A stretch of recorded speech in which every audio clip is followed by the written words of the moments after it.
So, beginning with the sequence of play, we go with the refresh phrase.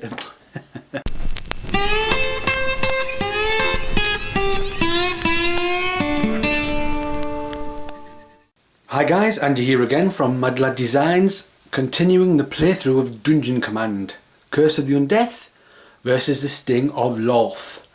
And we will begin with the Undead. So, following the sequence of play, we begin with the refresh phase. Resolve any start of turn effects. Well, we don't have any start of turn effects. Those are the cards that your opponent will attach to your creatures that will do damage at the start of the turn, that sort of thing. Untap your creatures. So I'll untap my creatures and then draw an order card. So we shall draw our order card. Okay. Next we move on to the activation phase. Activate your creatures one at a time in any order you choose. Okay, so I think we will start with the Hypnotic Spirit. She can move 6, so she is going to go 1, 2, 3. Like so. Now normally you cannot go across a corner like that. You have to actually go round the corner. So you can't cut through a corner. However, our Hypnotic Spirit has insubstantial. Sorry, no, not insubstantial, phasing. Ignores walls when moving. So she can move as though the wall was not there, and she did. And she is going to attack the Drow House Guard. Is she going to use anything? No, she's just going to use her normal standard attack for 20 points of melee damage. So, does the Drow House Guard have anything? And we do. Indeed we do. We have this.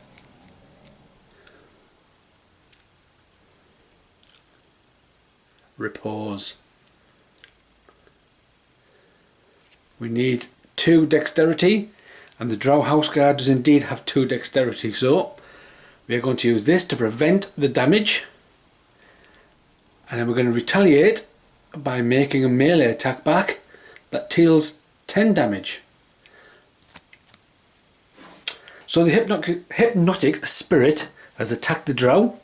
The Drow, playing the Repose, has defended from that attack, but retaliates with an attack of 10 on the Hypnotic Spirit. However,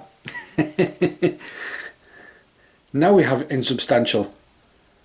Prevent all damage to this creature from one source. So we need to tap her, like so. And she does not take any damage.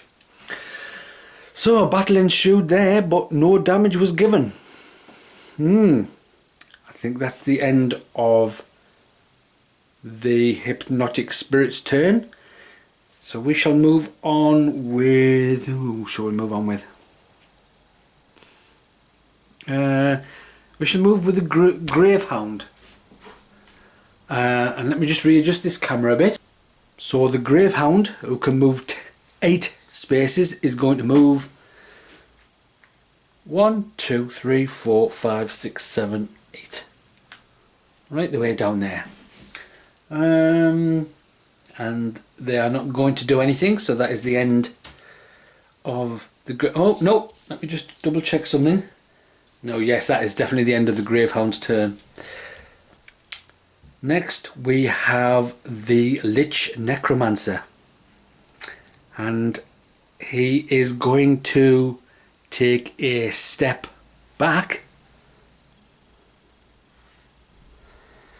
and he is going to attack the Drow Priestess for 30 points of damage. Can we prevent it? Let's take a look. I don't think we can.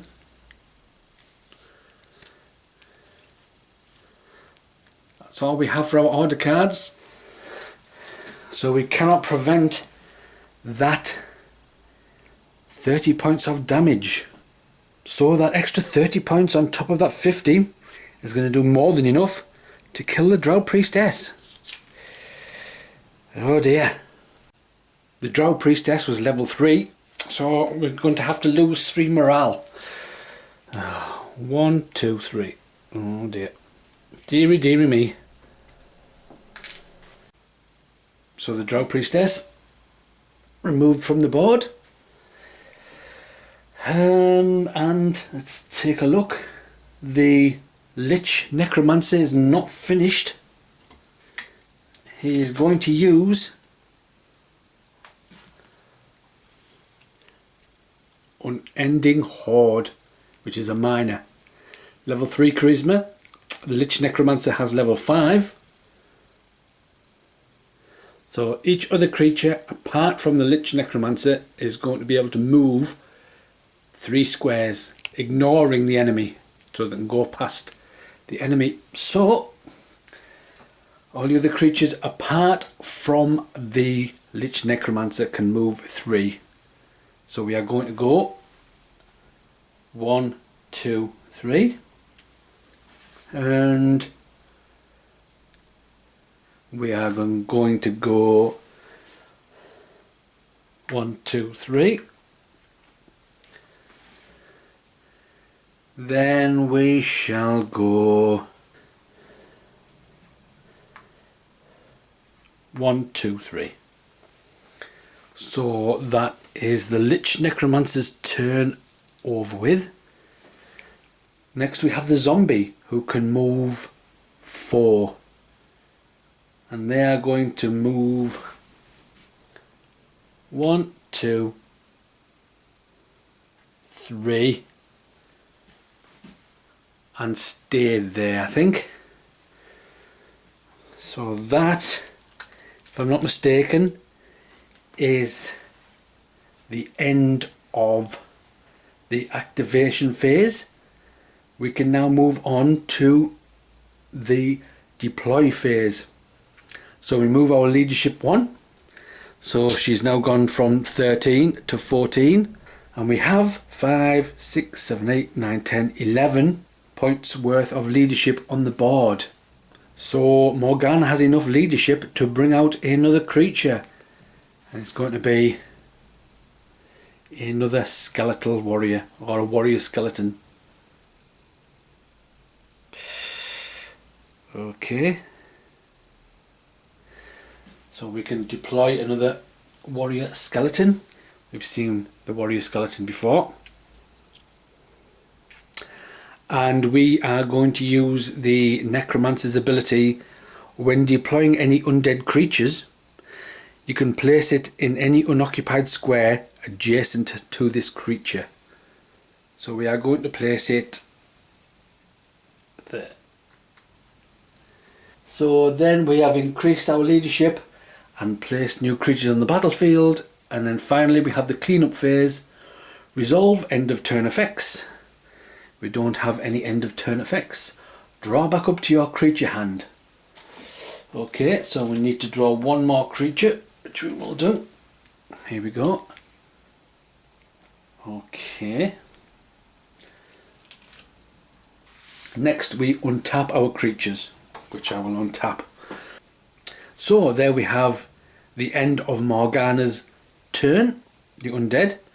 We shall move on to Alessandra's turn for the Drow.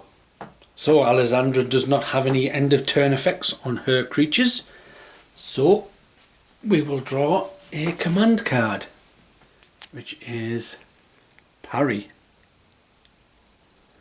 We need level 2 dex. Prevent 10 damage to this creature from one source and draw one order card.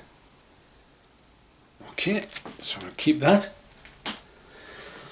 So we have our Drow house guard, our spider, and our Umberhulk.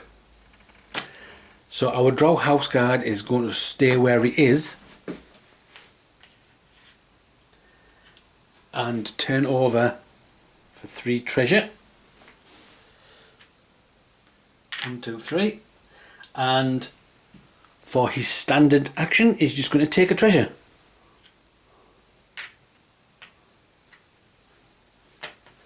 Which adds 1 morale to Morgana, giving her 9 morale. Next up we have the Demon Web Spider, who's just going to move 1 and grab that treasure.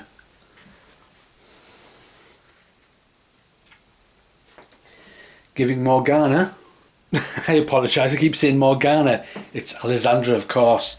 So Alessandra is going to get that extra point from the Drow house guard, and then the extra 1 from the Demon Web Spider.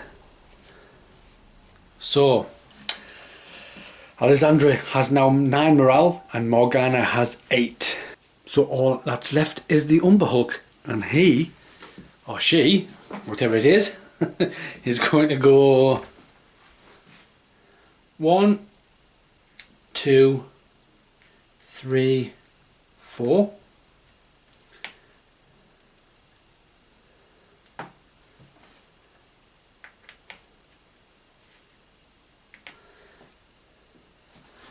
And for the standard action, he's just going to pick up the treasure.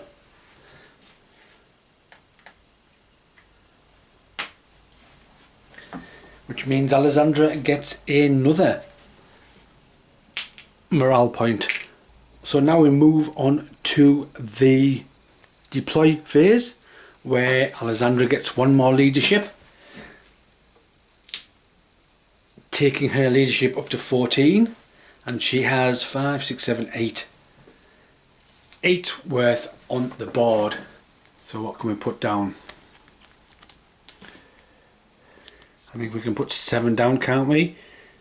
So we have 5, 6, 7, 8, 9, 10, 11, 12, 13, 14 is 6 points. So we shall put, we'll get the Drow, Assassin, and another Drow house card, I think. Put them there. So Drow house, Assassin. I think this is our Drow Assassin. Nope, that's our Drow Blade Master. Getting the wrong one out. That's our Drow Assassin. Does it say so on the bottom?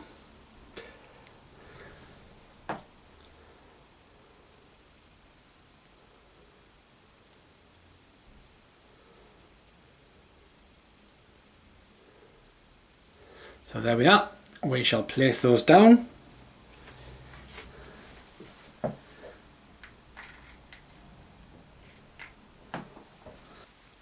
We shall untap our creatures. Yeah, we've all untapped. And I think that is the end of Alessandra's turn. So this episode was rather quick, I think. Thanks for watching, guys. And until the next episode, catch you guys later.